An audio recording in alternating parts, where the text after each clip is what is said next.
ASICS is the giant among brands. While others typically offer around 15 models, ASICS have 31.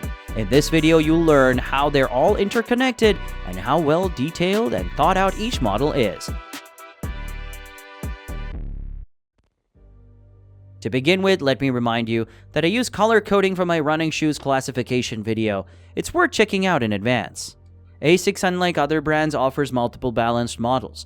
The first one is the GEL-CUMULUS 26. It features an engineered mesh upper providing both breathability and comfort. Additionally, its fluid ride outsole ensures grip on any surface. However, the standout feature is its FlightFoam Blast Plus foam, known for its softness and comfort. While it's ideal for inexperienced runners, some experienced ones might find it lacking speed features. And that is why ASICS offers the Gel Pulse 15, which shares almost the same features of lockdown, breathability, and grip. However, it incorporates FlightFoam midsole material, known for its stiffness. While this provides less comfort, it offers a greater sense of control. Experienced runners may find this characteristic more appealing, as they often prefer the firmer feel of the midsole material. We've covered soft and stiff models, but ASICS also offers a bouncy option in the balanced segment, the NOVABLAST 4. This model features the same foam as the Cumulus, but its geometry is refined to guarantee better responsiveness. You'll notice a more aggressive bevel in the front and a jacked-up heel. The previous generation, NOVABLAST 3, was extremely bouncy but lacked stability. In this version, the bounce is significantly reduced while additional stability elements increase the weight. As a result, the characteristics are very close to the Cumulus, and that's why in the scheme we added balanced tag. And from a segment standpoint, it doesn't quite fit into the bounce category. Therefore, it's partially green and partially yellow on the scheme. So here we have 3 balanced models. Each of them is remarkable, although they may not be the fastest or the most comfortable. However, by incorporating additional elements into one of them, we can begin to expand the range. For instance, we will develop further comfort from Cumulus. We will develop speed from Pulse, and we will develop fun feelings from NOVABLAST. Let's begin with speed.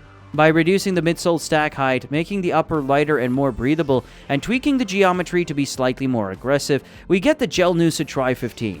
This model is highly suitable for experienced runners, as it offers speed without compromising on comfort. However, beginners may find the level of cushioning insufficient.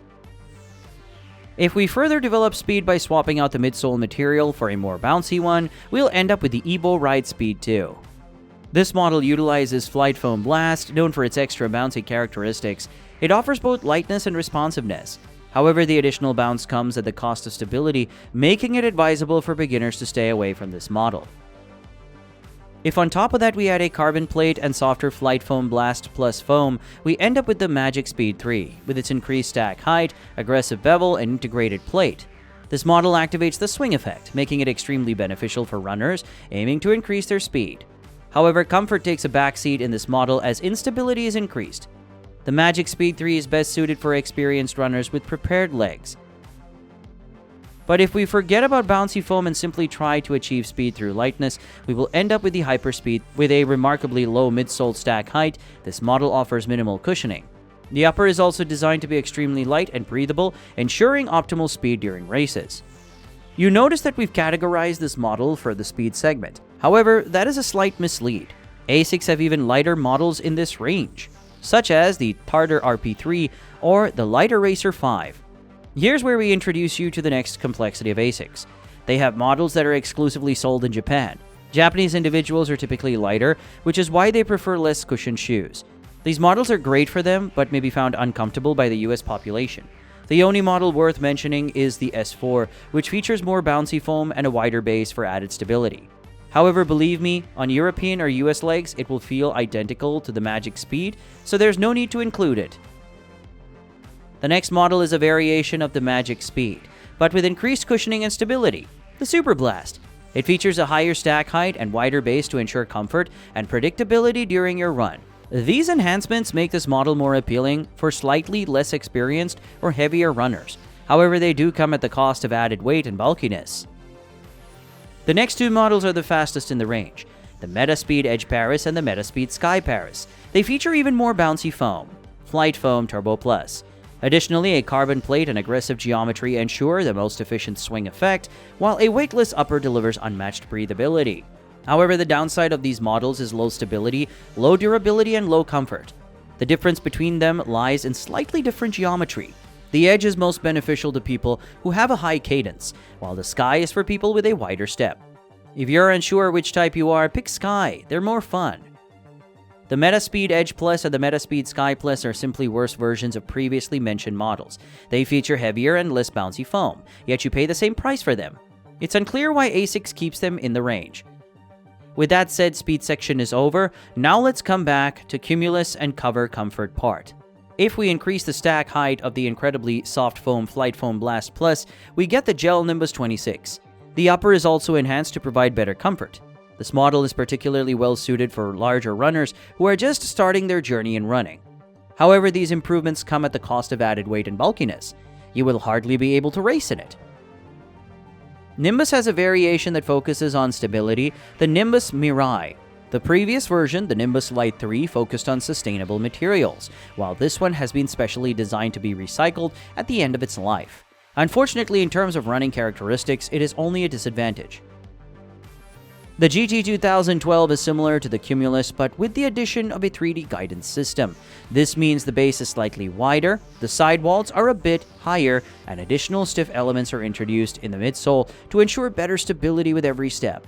These enhancements are excellent for beginners to ensure they have better control, but they also make the shoes heavier and less dynamic. It's worth noting that the GT2000 previously belonged to the support segment, but now it has eliminated the distinct wedge on the inner side, which is actually a positive change. However, if you are a fan of the previous version, there's a small hint. They are still available in the biggest retail stores. ASICS hides them under different names such as GEL-ROADMILES, GEL-ZIRUSS 7, GEL-GLORIFY 5, and GEL-KINJO. Retailers aim to sell at full price. To ensure consumers won't find better deals online, ASICS rebranded the old versions with new names. It's a trick, and I want to make you aware of it. If we add a wedge to the GT2000 and also increase the stack height, we will get the GEL-KAYANO 31. These are the most protective and comfortable running shoes, making them the best choice for larger runners with problematic legs, significantly reducing the chances of injury. The wedge is complemented with a 3D guidance system, forming a 4D guidance system.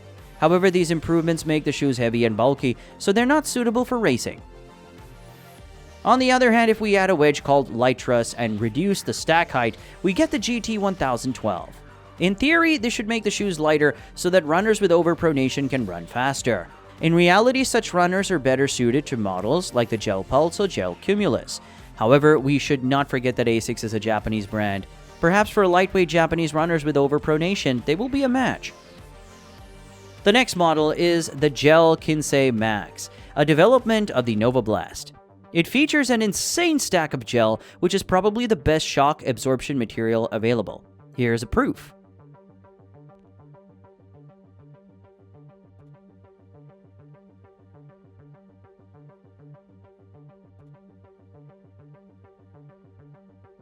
Additionally, it features a more comfortable upper and stability plate. All these improvements make it akin to a limousine in terms of comfort. However, running is not always solely about comfort.